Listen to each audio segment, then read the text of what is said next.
Masyarakat banyak yang kecewa dengan dianulirnya hukuman mati Verdi Sambo. Lantas bagaimana dengan keluarga Yosua Huta Barat? Untuk membahasnya sudah bergabung bersama kami ayah almarhum Yosua Huta Barat, ada Bapak Samuel Huta Barat. Selamat sore Pak Samuel, apa kabar? Selamat, selamat sore, kabar baik. Pak Samuel, pertama saya ingin mulai dengan pertanyaan tanggapan Bapak ketika pertama kali mendengar bahwa Verdi Sambo dikorting hukumannya oleh Mahkamah Agung. Yang pertama kita menghormati putusan mahkamah dan yang bikin kami kecewa. Kami tidak mengetahui bahwa kemarin tanggal 8 ada sidang kasasi yang dilaksanakan di Mahkamah Agung. Kami mengetahuinya sudah sore, meskipun dari media.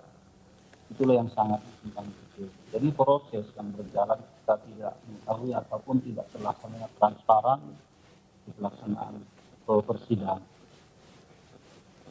Oke, kalau untuk reaksi keluarga besar Pak ketika mengetahui informasi ini seperti apa Pak Samuel?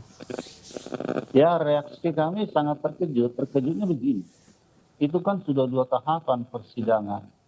Persidangan di Pengadilan Negeri Jakarta Selatan dan banding yang dilakukan mereka itu di Pengadilan Tinggi Jakarta. Pengadilan Tinggi Jakarta kita sudah sama-sama mengetahui bahwa Pengadilan Tinggi memperkuat keputusan Pengadilan Negeri Jakarta Selatan. Dan kami tidak menyangka sama sekali bahwa di Mahkamah Agung itu terjadi hal-hal yang sudah diputuskan, yaitu pengurangan masa hukuman. Oke, kemudian tidak hanya Verdi Sambo yang mendapat diskonan, katakanlah begitu, diskonan hukuman, namun juga terdakwa yang lain juga, istrinya Putri Chandrawati, kemudian juga terdakwa yang lainnya juga mendapat hukuman. Tanggapan Anda seperti apa? Apakah memang menurut Anda semua terdakwa ini memang tidak pantas untuk mendapatkan potongan hukuman? Saya tidak membilangnya tidak pantas, itu tentu semuanya ada pertimbangan hukum. Yang kami sangat sesalkan itu tidak ada ketransparan di dalam putusan-putusan ini ataupun tidak disiarkannya secara langsung agar kami secara khusus dan begitu juga masyarakat luas mengetahui proses-proses hukum. Apa halnya makanya hukuman-hukuman mereka dikurangi. Kira-kira begitu. Oke, bagian mana yang menurut Anda harus transparan, Pak? Apakah informasi, kemudian pertimbangan-pertimbangan ini juga harus dikemukakan, atau seperti apa? Ya, kita kembali ke belakang di dalam persidangan mulai tahap pertama sampai ke Pengadilan Tinggi Jakarta. Di sana kan sangat transparan, terbuka untuk umum. Jadi kita mengetahui hal-hal apa makanya Pengadilan Tinggi Jakarta menolak banding dan memperkuat putusan Pengadilan Negeri Jakarta Selatan. Jadi hal seperti inilah yang kami inginkan di Pengadilan Mahkamah Agung, ketransparanan masalah hukum. Agar kami masyarakat, terutama kami selaku orang tua dari almarhum Yosua, ada pembelajaran hukum ke depannya. Oke, artinya dalam prosesnya kemarin tidak ada komunikasi dengan keluarga, Pak ya? Sama sekali tidak ada. Kami mengetahui dari salah satu awak media yang menelepon saya, tepatnya itu kurang lebih 6:30 sore atau pas maghrib, saya ditelepon awak media meminta tanggapan soal hal putusan Mahkamah Agung. Jadi sempat saya terkejut kapan dilakukan dan bagaimana putusannya. Jadi saya nggak bisa memberi tanggapan. Itulah yang saya bilang terhadap awak media yang menghubungi saya kemarin. Lantas setelah mendapatkan kabar itu, apa yang Bapak lakukan? Apakah Bapak sempat menemui anggota keluarga yang lain untuk membahas mengenai putusan tersebut, atau mungkin meminta masukan? Apakah ada upaya-upaya lain yang mungkin bisa dilakukan, seperti apa? Kebetulan di rumah sekarang ini kami berdua dengan istri. Jadi pada saat saya ditelepon oleh awak media untuk meminta keterangan ataupun tanggapan soal keputusan Mahkamah Agung, ya kebetulan saya sendiri di rumah. Tidak lama kemudian otomatis saya berpikir untuk menghubungi tim daripada salah satu tim kuasa hukum kita di Jakarta. mengutarakan hal ini dan saya meminta arahan dari beliau. Oke, Pak, selain Verdi Sambo juga ada Richard Eliezer yang diinformasikan sudah bebas. Apakah setelah bebas Richard Eliezer juga sempat berkomunikasi dengan keluarga, Pak? Hal ini pun saya ketahui baru hari ini, bahwasannya Richard Eliezer sudah bebas bersyarat pada tanggal 4 Agustus yang lalu. Hmm. Dan ini baru saya ketahui semenjak adanya teman-teman media datang ke kediaman kami di Sungai Bahar Jambi mengutarakan itu, bahwa si Richard Eliezer sudah bebas bersyarat sampai Januari tahun depan. Jadi dalam hal komunikasi sampai saat ini, baik itu dari pihak Eliezer, baik itu dari pihak tim kuasa hukumnya, belum ada komunikasi sama sekali. Apa yang Anda ingin sampaikan, Pak, terkait dengan kebebasan bersyarat Richard Eliezer, Pak? Ya, yang ingin saya sampaikan secara khusus terhadap si Eliezer, ya saya pesankan sama dia, janganlah mau terpengaruh omongan-omongan yang sangat menjuruskan.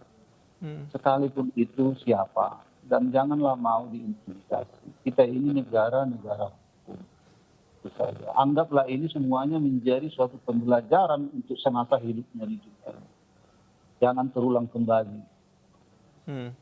Tapi Anda izinkan saya mengetahui, Pak, kalau boleh, ada rasa kecewakah di hati Bapak ketika mendengar informasi bahwa Richard Eliezer ternyata sudah bebas bersyarat, kemudian Verdi Sambo mendapatkan keringanan hukuman? Kalau soal rasa kecewa kita terhadap Eliezer itu ya, kita di bulan awal tahun ini atau bulan 3 kemarin kita sudah mengetahui vonis hukuman si Eliezer, sudah kita mengetahui, dan bahkan pada saat itu kita ikuti terus di Pengadilan Negeri Jakarta Selatan. Jadi kita tidak merasa sakit hati. Memang itu sudah suatu keputusan hukum yang tetap bagi dia. Soal pengurangan hukuman terhadap Verdi Sambo CS, yang kami sangat sayangkan itu informasi terhadap masyarakat itu kurang ataupun minim dari Mahkamah Agung. Boleh dikatakan sangat tertutup. Sesudah putusan baru dibacakan. Jadi kami selaku rakyat kecil tidak mengetahui proses mendetailnya, apalagi kami selaku orang tua dari almarhum. Seharusnya transparan seperti pengadilan-pengadilan yang lainnya. Artinya keluarga mengharapkan ketika prosesnya ini keluarga dilibatkan, minimal diinformasikan, begitu ya Pak Samuel? Artinya waktu proses di Mahkamah Agung, ya itu kan terbuka untuk umum lah, biar masyarakat mengetahui secara khusus keluarga korban. Ini kan tertutup, sudah putusan dibacakan oleh tim humas, situ kita yang sangat tertuju. Kapan terlaksananya, jam berapa, sampai jam berapa kita tidak mengetahui. Dan proses bagaimana makanya dikurangi, kita tidak mengetahui. Jadi tidak ada pembelajaran sama sekali. Oke. Pak Samuel, Anda kan mengetahui informasi ini dari media tadi Anda katakan. Apakah setelah informasi ini juga kemudian viral di media sosial dan juga dibicarakan banyak orang, Anda juga mendapat tanggapan atau mungkin mendapat simpati begitu dari rekan-rekan, kemudian tetangga dan keluarga besar, Pak Samuel? Ya, ada memang beberapa WA dari teman-teman untuk memberikan semangat, memberikan doa, sabar. Yang paling melekat di hati saya, dorongan ataupun doa teman-teman, ya masih ada hati yang paling tinggi, yaitu Tuhan. Serahkan aja sama Tuhan, bersabar, itulah pesan-pesan teman-teman. Oke, Pak Samuel, terakhir Pak, ini ketika Anda sudah mengetahui informasi ini, pelaku katakanlah pembunuh atau yang menyebabkan Anda kehilangan almarhum Yosua Huta Barat ini bebas, kemudian dapat pengurangan hukuman. Harapan Anda seperti apa setelah ini, Pak? Setelah ini harapan kami jangan lagi terulang di kemudian hari hal-hal yang seperti itu. Dan pesan saya itu yang terakhir ini, siapa yang menabur, dia akan menuai. Siapa yang menabur batu angin, dia akan menjadi badai. Jadi dalam hal ini, kalau kita menanam padi, padi akan kita tuai.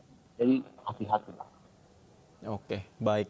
Baik, terima kasih Pak Samuel Huta Barat sudah berkenan meluangkan waktu untuk kami di iNews Sore, Pak. Sehat selalu, Pak. Selamat sore.